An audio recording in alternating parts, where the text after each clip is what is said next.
Seja bem-vindo a mais um No Time for Gurus, uma edição feita pela 8D Hubify para enaltecer os profissionais de verdade do mercado.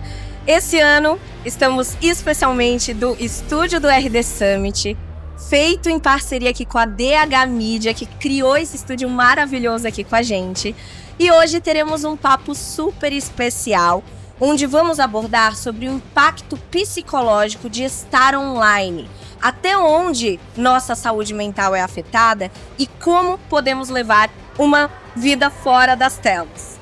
Nosso primeiro convidado de hoje, ele trabalha com comunicação há 22 anos, é sócio e fundador da Soap, empresa que criou o mercado de apresentações profissionais no Brasil e Portugal.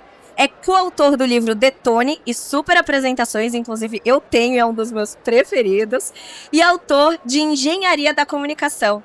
Edu Adas, seja bem-vindo. Obrigado, Carol. Enorme prazer estar aqui, na presença da Luísa também, aqui do lado, e com certeza vai ser um papo muito legal. Perfeito, obrigada, Edu. E a nossa próxima convidada, que o Edu já deu um pequeno spoiler, vamos trazer aqui sobre ela. É uma artista com mais de 20 anos de carreira, compositora, atriz, já lançou 7 álbuns e conquistou uma carreira sólida no cenário musical brasileiro. Ela vai do pop ao MPB. Eu sou fã desde os primeiros hits. Eu sou assim, dias atrás, conheço, sei todos.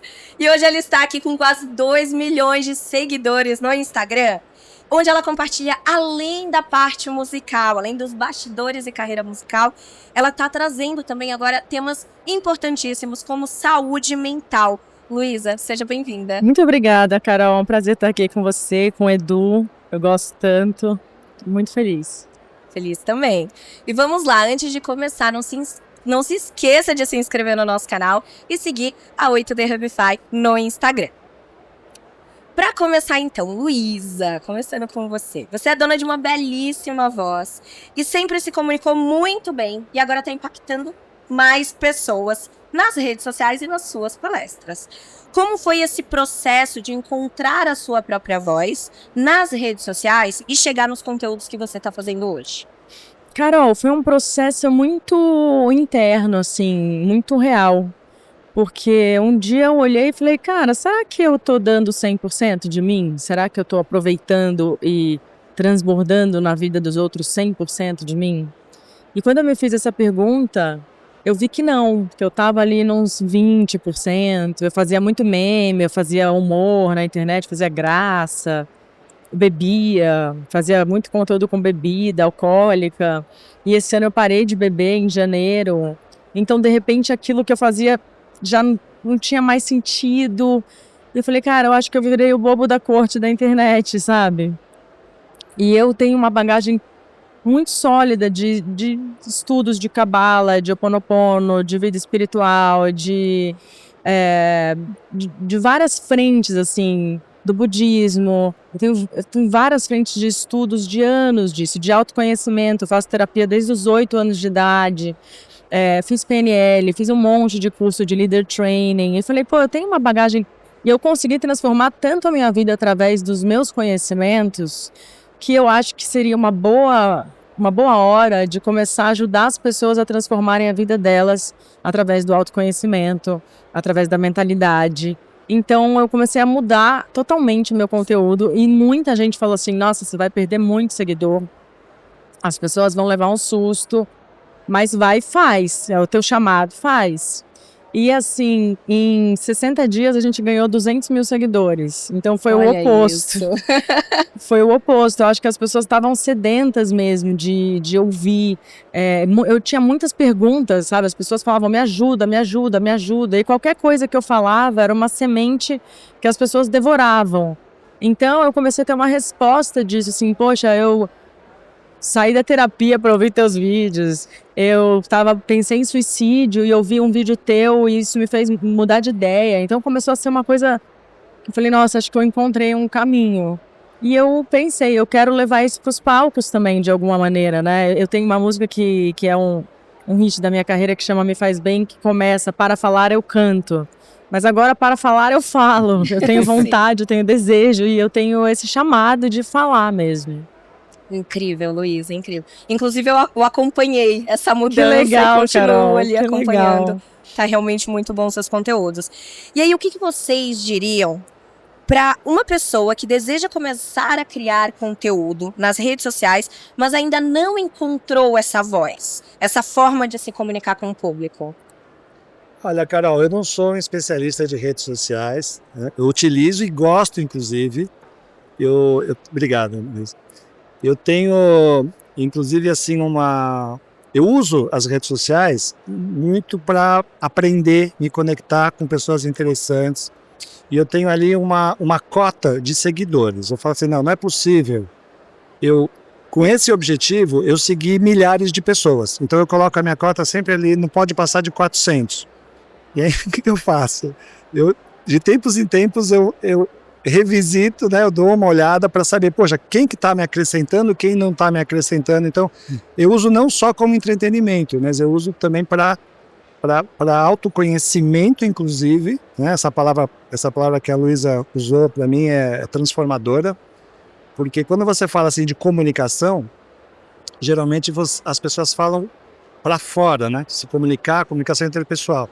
E para fora é o resultado do que acontece na nossa autocomunicação. E é onde tudo começa.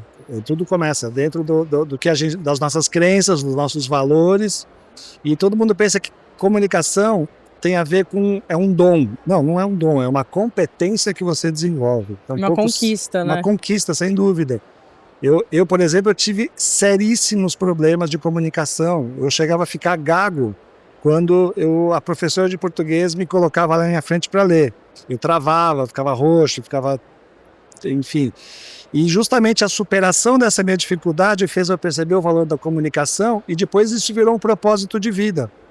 Por quê? Porque eu acredito, né, que a qualidade da nossa comunicação é a qualidade da nossa vida, no fim das contas. Mas não a qualidade só para fora. É justamente aquilo que você fala para você mesmo e aquilo que você absorve, principalmente das redes sociais. Então eu procuro ser muito seletivo nas pessoas com quem eu me proponho a seguir. E esse é o meu foco. O meu foco nunca foi a quantidade, né? Meu foco sempre foi assim, o quanto aquilo pode acrescentar na minha vida. Eu acho, Carol, que assim, a pessoa para você perguntou, né, como encontrar a sua voz dentro da internet. É um processo difícil mesmo. Mas a única chave para você encontrar isso é a autenticidade. E a autenticidade é uma característica que você tem e que é única em você. E que por muitas vezes você tenta esconder, você tenta que ela não existe, você tenta colocá-la embaixo do tapete, embaixo do travesseiro, porque a gente quer pertencer. A gente quer ser igual a todo mundo, né? Quando a gente é pequeno, a gente fala, ai mãe, deixa, todo mundo tá fazendo. E a nossa mãe começa lembrando a gente desde pequeno, mas você não é todo mundo, mas você não é todo mundo. E isso deixa a gente irritado, né? Ai, mas todo mundo tá fazendo. Então a gente quer ser como todo mundo. Mas as pessoas que têm destaque na internet, elas são pessoas que conseguem entender qual é a característica que as torna únicas. Sim. E quando você é único, você não tem comparação com ninguém. Então você não tem rival ou uma meta de comparação. Você é você. Ninguém vai fazer aquilo que você faz, porque ninguém saberia falar o que você fala, do jeito que você fala.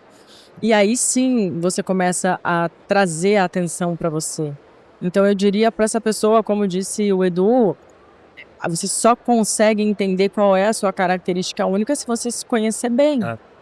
Né? Se você souber sobre o que você pensa, se você tiver essa autocomunicação interna primeiro, né? Sim. Então eu diria para a pessoa, comece a escrever.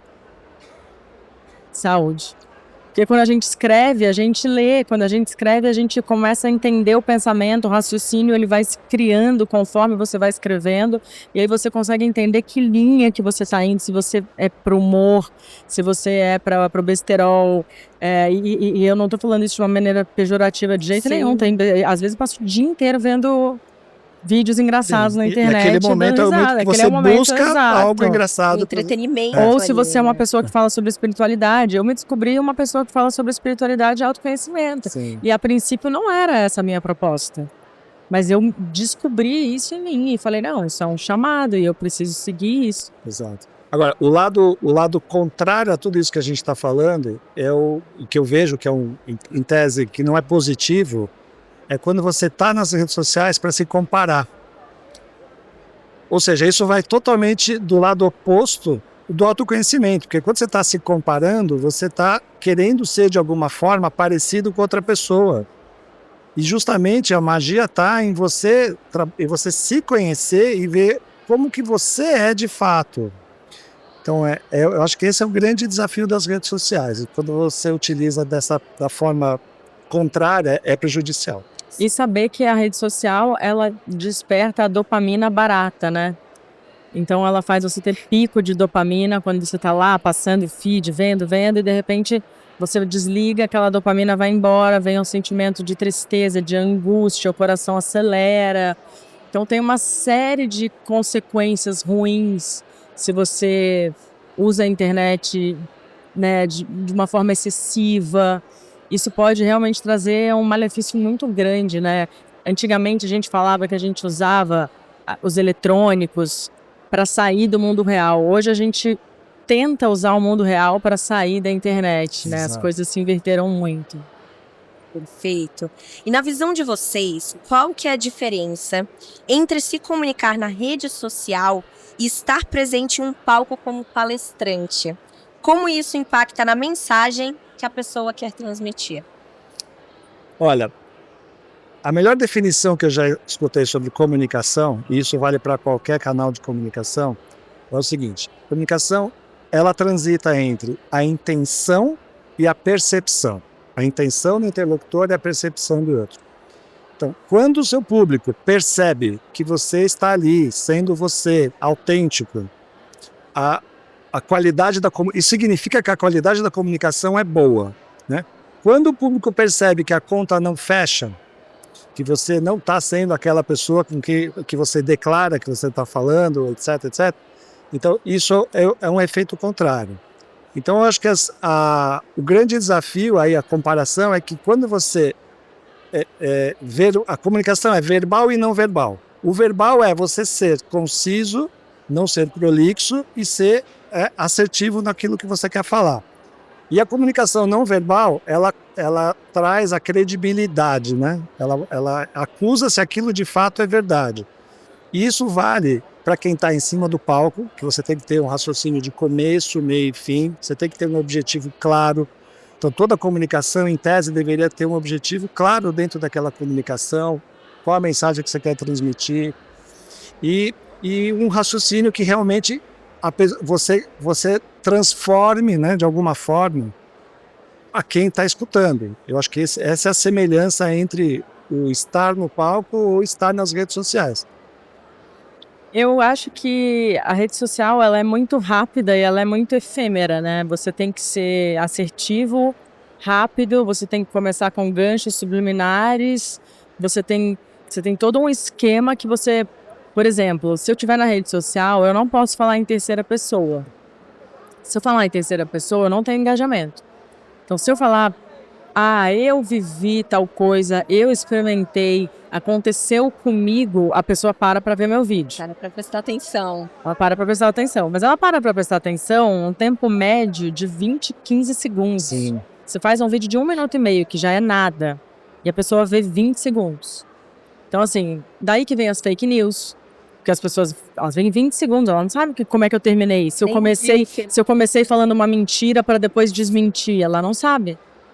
Enquanto que a palestra, a pessoa, o ouvinte, ele já vai preparado, com ouvidos atentos, com uma mente aberta, com o coração aberto. Ele quer aquele conteúdo, ele saiu da casa dele, ele se arrumou, ele pegou um carro, ele pegou um avião, ele alugou um hotel, ele foi até aquele lugar, ele quer aquele conhecimento, ele quer ouvir aquilo que está sendo dito. Então é como num show, num teatro, você tem pausa, você tem silêncios, você tem atitudes, você comunica com o não verbal também. O seu silêncio também comunica muita coisa. Vem emoção, vem risada, vem choro, vem música, vem um monte de coisas. Na rede social, É isso, se você não botar um gancho subliminar, assim, ontem eu tive o pior dia da minha vida. Esse vídeo as pessoas vão parar pra ver. Pronto. Se eu começar falando assim, vocês sabem como se faz para ter autenticidade? Ninguém vai ver. Ninguém vai. Agora, tem onde se conectam os dois universos é que ambos precisam de cara despertar interesse, que é o que a Lu acabou de falar aqui, um meio para despertar interesse. Depois, não basta despertar interesse. Quando você desperta interesse, você conquista a atenção. Agora, o maior desafio é reter a atenção. Num post, a pessoa passa rápido. Então, o desafio é maior, que a cada segundo você precisa mostrar algo relevante para a pessoa continuar assistindo. Depois, em paralelo, né, a pessoa precisa entender o que você está falando. Então, interesse, atenção, entendimento. Quando você consegue essa proeza, que não é fácil, seja nas redes sociais, seja no palco, você está mais próximo do engajamento. E o engajamento numa palestra é você, de alguma forma, saber que você conseguiu transformar algo naquele público, criar alguma transformação, alguma reflexão. E a pessoa falar, puxa vida, eu aprendi, eu entendi, e como que isso se encaixa na minha vida? Então essa tem na palestra, você precisa de fato conquistar empatia, né? Ou criar empatia com o público. E aí que conecta. Sim. E impactar positivamente, Sem né, Edu? Por favor. Agora, não necessariamente o resultado, a emoção final de uma palestra é sempre positiva. Muitas vezes, né, porque a gente fala por aí que as pessoas saem das suas zonas de conforto para fugir da dor ou para ir em busca do prazer. Claro que na medida do possível você faz com que a pessoa saia de alto astral. Mas muitas vezes é necessário você trazer questões verdadeiras e relevantes que fazem a pessoa falar, opa, de fato, eu não saí tão bem, mas aquilo pode ser um ponto de virada na minha vida, sim, aquela reflexão. Então esse é o desafio. Sim. Luísa, muitas pessoas te conhecem como cantora e adoram suas músicas, além dos insights que você compartilha nas redes sociais. E agora você está ingressando nesse mundo de palestras também. E a gente queria entender um pouco sobre essa mudança. Conta pra gente como está sendo essa experiência como palestrante agora. Então, é uma mudança, mas na verdade é um movimento de agregar, porque na palestra tem show, eu tenho um músico que me acompanha, a gente faz ali umas 5, 6 músicas, porque é aquela coisa, você vai no circo, você vê o palhaço, ele não faz graça, você não volta mais. Se você me coloca no palco e eu não cantar nada, por mais que a minha palestra seja incrível, vai ser frustrante. Então isso não pode acontecer, né? Se eu estou num palco, na posse de um microfone, preciso fazer o meu trabalho, o meu ofício. E a música me ajuda a contar, a música me ajuda a trazer a história, porque a minha história se confunde com a história da música, né? Eu nasci nesse meio, eu nasci de uma cantora casada com um guitarrista, então não tem como eu não estar cantando. Mas é isso que eu te falei, eu sinto muita necessidade de falar também. Eu sei que eu posso impactar positivamente muitas vidas, como já está acontecendo. E foi uma coisa muito natural e que eu de verdade, não imaginei que ia ter esse movimento, sabe? Sim. Então, é uma coisa de agregar. A gente brinca, eu e o Edu, a gente chama de paleshow.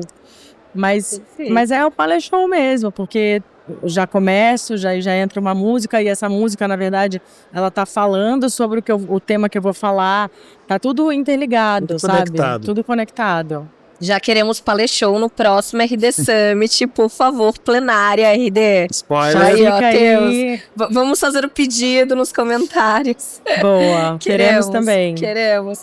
Edu, e como a comunicação ajuda na construção dessa autoridade? Quais são os principais elementos que contribuem para isso? Eu diria que é um processo. E esse processo parte de você identificar dentro da sua história aquilo que é relevante, que você considera relevante, não só para você, mas que vai acrescentar aos outros, né? Que vai servir de inspiração para os outros. Então, de cara é você identificar quem é o meu público-alvo. Eu acho que é importante você ter claro. Eu acho muito difícil você criar uma palestra onde todos e qualquer ser humano seja... Não, tem sempre Óbvio que quando você está comunicando com um grupo, você quer atender a todos à medida do possível, mas é importante você identificar quem é o seu público-alvo, qual que é o perfil dele, quais são as dores, os desejos, e a partir daí olhar para a sua história, para as pautas da sua vida e ver o que você pode trazer. Esse é o D0. A partir daí é a estruturação de um roteiro, e obviamente esse roteiro ele precisa trazer tudo que eu falei até agora, né? Interesse, atenção, entendimento, e se conectar emocionalmente com o público. Eu acho que essa é a diferença. Muitas pessoas veem uma palestra ou fazem como se estivesse dando aula. E eu falo, não. Aula é uma coisa, palestra é outra. Qual a diferença? Na aula, você se aprofunda muito mais e a aula está dentro de um contexto de um programa maior. Ou seja, é muito mais um programa de médio e longo prazo. A palestra tem um tempo limitado, definido, em torno de 1 hora, 40 minutos, tem palestras de 18 minutos no formato TED, onde ela tem a pretensão de trazer ou de jogar uma semente para despertar interesse para a pessoa querer se aprofundar e assistir uma aula sobre aquilo. Você fala, não, eu quero me aprofundar e mergulhar. A palestra tem muito mais esse aspecto motivacional ou transformador de mostrar a importância daquele tema na vida da pessoa. Por isso que o roteiro é bem diferente de uma aula onde você mergulha na parte técnica, da palestra onde você fica mais no superficial. E a palestra tem um apoio visual, mas nem sempre é necessário. Eu digo que é necessário quando você não quer que as pessoas imaginem algo e você quer definir visualmente aquilo que você quer, que faz parte da história. E agora, não necessariamente sempre você tem que ter um apoio visual. No caso da Lu, a gente está pensando, né, Lu? Não, você já decidiu que vai ter. Mas não é aquele tradicional, são as imagens. Ah, sim, mas você fotos, falou uma coisa que foi muito legal. Do sensorial, como é que é? Do visual e do... Quando você se comunica, várias camadas se comunicam em paralelo. Então eu digo assim, sempre tem imagens, sempre. A diferença é que quando você não mostra uma imagem na tela, elas são imaginadas. Sim. Agora, quando você não quer que a pessoa imagine, você quer mostrar, você fala, olha, deixa eu explicar e mostrar como é a minha família. Você vai mostrar uma imagem. Por quê? Porque faz parte as pessoas materializarem aquela visão. Então tem essas nuances assim a comunicação se dá em camadas. E finalmente a última etapa é a da performance, é você ensaiar, você se preparar, você tem, obviamente, o ponto de partida é a pessoa ter domínio técnico do que ela vai falar, aí é com cada um. E a história ser verdadeira, né? Ser realmente... E a partir daquela história identificar os pontos relevantes que realmente podem transformar aquele público e trabalhar performance. Trabalhar performance é o ensaio. E ensaio de forma nenhuma é decorar frases, não. É você identificar por onde vai passar o seu raciocínio de começo, meio e fim. Então, fazendo esse processo, eu acredito que a chance de dar muito certo é gigantesca. Essa questão de ensaios, Edu, eu sou palestrante também, então a gente fica curioso, né? Vamos falar mais. Varia de cada profissional ou não, de pessoa para pessoa? Ou tem um número certo de quantos ensaios você tem que fazer antes de... Eu morro de medo daquelas pessoas, né, que falam assim, deixa pra lá, isso eu tiro na hora, isso eu falo, improviso. Não. Óbvio que, mais uma vez, não é decorar frases, mas é você saber que você vai contar uma história. Quando você tem uma história, essa história pode ser contada por diversas narrativas. Então, qual narrativa você vai escolher para contar essa história? E essa narrativa tem que ter um começo, meio e fim, tem que ter um roteiro, né? Tem que ter pontos de virada. Então, tudo isso, eu acredito que quando você ensaia, o pessoal fala, não ensaio. Então, provavelmente, você já repetiu tanto aquilo que você tem um roteiro. Tá natural. Tem. Agora, quando você quer criar algo novo, sem dúvida, é como um filme. Quando você vai fazer um filme, você não pega a câmera e sai filmando. Não, você faz um roteiro, você só sai para filmar depois que você tem certeza de como serão as cenas. É o mesmo princípio de uma palestra. Perfeito. E, Luísa, para você, como que tá sendo esse processo criativo? Você se baseia em algo que você já aplica na música, ou o roteiro e a mensagem exigem uma nova abordagem? Ah, não, é uma nova abordagem, é muito diferente. Cantar é muito mais fácil. Muito mais fácil. Muito mais. Não sei se é porque eu faço isso há muitos anos também, né? Então não tem nem como comparar. Cantar, abre a boca e canta, e tá tudo certo. Agora, você não canta de improviso, certo? Você canta, Exato. a música tem começo, meio Meio e fim. Você pensou o que é relevante dentro dessa música. Mesma coisa. Então, é E relevância. anos de estudo também, Sim. né? Muitos anos de muito estudo. Mas isso que o Edu tá falando é muito importante, porque e aí aquilo que você falou da rede social é a mesma coisa, não são ganchos subliminares, mas assim, você começar uma palestra de um jeito, você pode fazer todo mundo olhar para você. Você começar a mesma palestra com uma única outra frase, pode fazer todo mundo pegar o celular para ver se chegou o WhatsApp. Então, assim, existem caminhos, é o que ele está falando da música. Eu poderia ter colocado qualquer letra naquela melodia, e uma letra que vai fazer a pessoa chorar, ou uma letra que vai fazer a pessoa mudar a música para outra música, ou uma letra que vai fazer a pessoa querer dançar.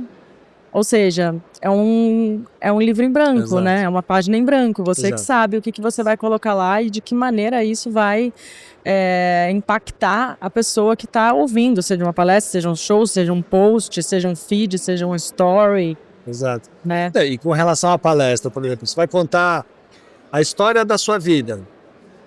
Dependendo do recorte que você faz dessa história, para aquele público, você pode ser prolixa.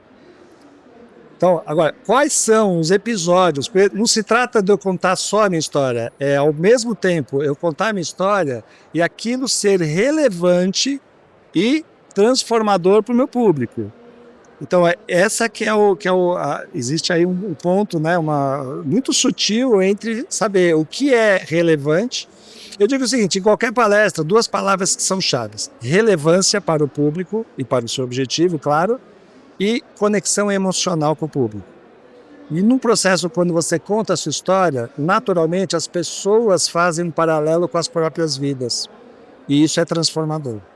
Cria conexão, né, com as pessoas. Acho que também uma coisa que cria conexão muito, assim, que acho que até esse meu processo na internet e que eu tô trazendo para a palestra, e a gente conversou muito sobre isso, que a coisa que mais conecta é a vulnerabilidade, né? E você sendo uma pessoa pública, que tem sucesso, fama, enfim, que as pessoas já tendem a te colocar num pedestal, quando você vem com um elemento de vulnerabilidade, quando você vem com uma história e uma dor, aquilo conecta muito, porque a pessoa fala, cara, eu também sou assim, eu também sinto isso, eu também sofro disso. Deixa eu ir lá, deixa eu entender, deixa eu ouvir, deixa eu ver se faz sentido para mim. Mas se você chega num pedestal ou não querendo se desconstruir, o palco é uma desconstrução, né? E o palco da palestra é uma desconstrução muito maior. Para você poder conectar com a pessoa, você tem que se vulnerabilizar diante daquela pessoa, né? Ao passo que no show, não. O show, o pedestal só vai aumentando, só vai aumentando. Mas mesmo assim, eu sinto muito isso. Eu faço muito show para empresa, muito. A festa da Luísa é um show mega empolgado, as pessoas dançam. Às vezes eu faço para empresas, eu fiz ontem pro Private do Banco do Brasil. Então eram pessoas que a princípio estavam super frias. Eu peguei na primeira música e falei, bom, se vocês não vão vir até aqui, eu vou até aí. E eu desci do palco e fui cantando, e fui dançando, e fui pegando na mão de cada um e dançando com eles, e fui dançando. Passei a primeira música inteira no chão ali, dançando, embaixo, saí do palco. Quando eu vi que eles começaram a relaxar, eu falei, bom, agora eu vou voltar pra lá. Eu tomei banho, eu tô cheirosa, então vocês podem chegar perto do palco. Bom, no final tava todo mundo lá gritando, cantando, sim, Mulher de Fases, Mamonas Assassinas, as senhorinhas lá gritando. Foi incrível, mas assim, tem que quebrar a quarta parede, né, Edu? Isso Sim. É muito importante. Porque um teatro, uma palestra, tudo tem a quarta parede. A quarta parede é o público, é a câmera, é você, é o telespectador, é o espectador. Então você tem que quebrar esse muro para chegar no outro. de alguma maneira, você tem que dar seu jeito, entendeu? É tipo, é aquela coisa, treino é treino, jogo é jogo. Na hora do jogo, não importa como, mas você tem que fazer o gol. Você pode ir por ali, você pode ir por fora, pode ser igual o Renato Gaúcho, que fez o gol de barriga no último minuto, no Fla-Flu ali, mas tem que fazer o gol. Tem que sair esse gol. É o objetivo. É o objetivo, faça o gol e ganhe o jogo. Não importa como, não importa se vai ser no último minuto da virada, se falou uma coisa incrível, as pessoas vão... Nossa, eu tava achando um saco, mas aí ela falou aquilo e aquilo me marcou pra sempre, sabe? Alguma coisa tem que fazer sentido. Agora, além da palestra da Luísa, a gente quer o show também na festa de encerramento do A RD. festa da Luísa Tá é bom? muito legal. Dá pra fazer os dois, Dá tá? pra fazer os RD, dois. por favor. Hashtag fica a dica. Fica né? a dica, queremos Luísa no RD. É os isso aí. dois. Lu, e conta pra gente, pra você, quais são os maiores desafios que você tá enfrentando nesse processo de criação da palestra? De criação da palestra, eu acho que, assim, de verdade, sem demagogia, o Edu me ajudou muito, tá me ajudando muito nesse processo, porque é aquela coisa, se você tem todos os ingredientes para fazer um bolo, né? Você tem o leite, você tem o ovo, você tem a farinha, você tem o fermento, você tem o chocolate, mas você fala, como é que eu vou misturar isso aqui? O que eu coloco primeiro? O que eu coloco depois? O que eu bato no liquidificador?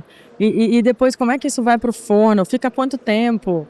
Então, o Edu, ele pegou os ingredientes todos, com o ouvido muito atento, com o coração muito aberto, e conseguiu colocar isso numa cronologia, de uma maneira a quebrar essa quarta parede, de uma maneira a ser interessante, a fazer uma conversão, né, convergir esse público, trazer esse público para mim e me levar de uma maneira interessante para eles. Então, com o apoio do Edu, da Inexperiência, que é a minha agência, que foi quem conectou a gente, está sendo um momento muito, muito gostoso, assim. Eu acho que o meu maior desafio está sendo falar para as pessoas que agora temos esse braço, porque meus fãs estão muito... Mas isso, como assim? Eu não, gente, nada vai parar. No ano que vem vou lançar um mega DVD, tô com um monte de música nova, um monte de feats maravilhosos. Mas tem também, eu sou múltipla, sempre fui. Eu agora acabei de assinar um contrato com a Band, você está sabendo isso em primeira mão, ninguém está sabendo isso. Olha. Eu vou apresentar um reality. Que demais! Parabéns! Obrigada. Parabéns. Então, eu sou múltipla, sempre fui. A minha mãe falava uma coisa pra mim que me magoava muito. Que ela falava assim, você tem muitos talentos. E eu achava que isso era pejorativo em relação à música. Eu falava, se eu tenho muitos talentos, eu não sou uma boa cantora. Ela falou, não, um dia você vai entender o que eu tô falando. E quando esse dia chegou, eu fiquei feliz por poder ter vários braços mesmo, sabe? Sim, ela estava certa. Ela estava certa. Mãe sempre tá certa. Sempre, O sempre. problema é a comunicação, que às vezes a gente percebe de um jeito numa época e só enxerga de fato aquilo Que foi realmente dito. a intenção, né? Intenção e percepção. Ela é diferente dependendo da época da sua vida. Exato. Sim. E agora, Luísa, como levar uma vida fora das telas, sendo uma comunicadora, esses bastidores, né? E ao mesmo tempo sabendo da importância do alcance, de ter que impactar pessoas. Como que você equilibra isso? Ai, Carol, eu vou te dizer que acho que isso é uma eterna busca. Se eu tivesse essa resposta pra você, eu nem sei, cara. Eu não sei, acho que seria como redescobrir a pólvora. Porque, assim, a gente tem essa pressão do algoritmo, a gente tem essa pressão do engajamento, aí faz um post, aí vem o shadow ban, aí você não sabe que tá em shadow ban, mas você tá, que é quando o Instagram para de compartilhar os teus conteúdos, você para de engajar, e aí isso traz uma angústia, uma tristeza, e ao mesmo tempo eu tenho 2 filhos. Dúvidas, né? Você fala, será que eu tô fazendo Será que eu tô algo fazendo algo errado? errado? Será que as pessoas pararam de gostar? Será que cansaram do meu conteúdo? Será que eu tenho que mudar minha linha editorial? E ao mesmo tempo eu tenho 2 filhos que eu super não gosto que eles fiquem na tela, e eles aprendem pelo exemplo, né? Então, assim, outro dia chegou uma caixa na minha casa e meu filho falou, vamos abrir a caixa? E eu tava muito cansada. E eu falei, não, filho, a mãe tá cansada. E peguei meu celular. Ele falou, engraçado, 5 anos. Engraçado, você tá cansada pra abrir a caixa, mas não tá cansada pra ficar no celular, né? Cara, aquilo me bateu de um jeito. Eu falei, não, vamos abrir a caixa. Então, eu me forço muito a não ficar no celular pra brincar com eles, pra brincar de massinha, de carrinho, ler livro. Eles me fazem sair da tela. E é maravilhoso, porque às vezes chega no final do dia e eu me vejo super angustiada. Eu falo, mas por que eu tô angustiada? Eu falo, cara, por causa da rede social. Única e exclusivamente. É importante dar as pausas, parar, Fazer um detox, fazer um sabe? detox. Você já fez? Detox. Já, mas faz tempo. Faz tempo. Mas Tô aquele precisando. clichê, né, Carol? A diferença entre o remédio e o veneno é a dose. É a dose. Sim, É saber justamente dosar e não entrar no vício, né? sim. E não impactar, acabar impactando negativamente ali no nosso dia a dia. Talvez padronizar, sei lá, padronizar momentos que você vai entrar ou não. Eu, por exemplo, eu tirei muitas notificações Eu não tenho do meu notificação. celular. Mudou minha Zero vida. também. Mudou eu minha também, zero vida. notificação. Porque quando você vê lá que alguém mandou alguma mensagem, é impossível Ele você não pegar. nervoso. Então eu tiro e eu defino, ó, uma vez a cada hora eu vou olhar meu WhatsApp, tudo bem. Mas o problema é ficar o tempo todo, né? Sim, sim. Gente, infelizmente estamos chegando ao fim. Gostei muito do papo. Muito obrigada Também, pela presença Carol, de vocês. obrigada. Obrigado, Carol, pelo convite. Mas eu gostaria que vocês deixassem um recado final, a última perguntinha aqui, que é para as pessoas que querem começar a criar conteúdo, mas têm medo de errar na internet. Qual que é a dica de vocês? A dica, eu vou voltar para o começo do nosso papo, é estar no autoconhecimento, porque é no autoconhecimento que você descobre a sua verdadeira autenticidade. E quando você valoriza a sua autenticidade, a sua autoestima, por tabela, é impactada, e começa um ciclo positivo. Então, eu acho o seguinte, minha recomendação é jamais ser escravo de algoritmos ou de regras ou de receitas. Então tem coisa que eu falo, não, se eu preciso fazer isso, então eu não quero. E isso pensando na minha saúde mental, Escolhas. as coisas. Eu vou dar um conselho que meu pai me deu quando eu comecei a minha carreira e eu tinha 16 anos quando eu fui gravar o meu primeiro disco. E a minha mãe achou que era muito cedo. E meu pai falou assim, começa logo para você errar bastante. Porque quanto mais cedo você errar, mais cedo você vai acertar. Nossa, perfeito. O problema não é errar, né? O problema é você errar rápido. A solução é erra e erra muito. Mas tem um outro conselho que eu vou dar de um grande amigo meu, Alan Barros, que ele até é um profissional do G4, e ele falou uma coisa no meu podcast maravilhosa. Ele falou, eu não tenho compromisso com o erro. Então assim, tô fazendo, tá dando errado, não se agarra no erro, cara. Larga a mão, vai fazer outra coisa. Não tenha compromisso com o erro. Muito bom. Tá tudo bem, Tá tudo bem, eu errei, agora eu não vou errar mais, eu vou para outro lugar. Entendeu? Recalcula a rota, o GPS tá aí para isso. Você tá indo pelo caminho errado, você vai continuar no caminho errado, vai chegar onde? Tá voando a serra? Entendeu? Não, peraí, eu quero chegar no centro, eu vou recalcular minha rota e eu vou para outro lugar até eu chegar lá. Não tenha compromisso com o erro. Perfeito. Sim, perfeito. Luísa, Edu, perfeitos. Muito obrigada. Obrigada a você, Carol. Obrigado, Carol. Obrigada mesmo. Enorme prazer. Prazerzão. Foi um papo excelente para mim, tenho certeza que também para quem está nos assistindo. E chegamos ao fim de mais um No Time for Gurus. Obrigada a todos que nos acompanharam. Novamente, obrigada também a DH Media, nossos parceiros que estiveram com a gente durante esses episódios. E até a próxima!